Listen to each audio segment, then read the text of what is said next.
Paris Saint-Germain is heading to the UEFA Champions League Final after defeating Arsenal 2-1 in the second leg of their semi-final, completing a 3-1 aggregate victory. After taking a narrow 1-0 lead from the first leg in London, PSG returned to the Parc des Princes and weathered early pressure from the Gunners.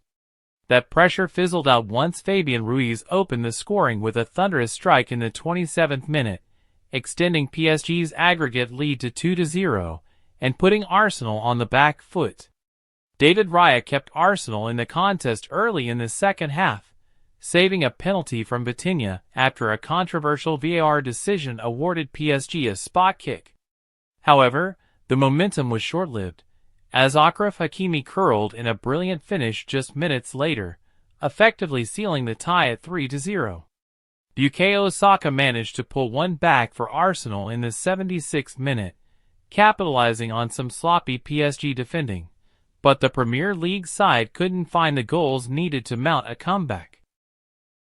PSG's balanced performance over both legs proved too much for Mikel Arteta's men, who once again fell short in a major semi-final. The French side advances to the Champions League Final in Munich, where they will face Inter Milan on May 31st. Inter reached the final after a stunning 7-6 extra-time aggregate win over Barcelona, setting up a clash of champions between Ligue 1 and Serie A. This will be the first ever competitive meeting between PSG and Inter Milan, adding intrigue to an already high-stakes final.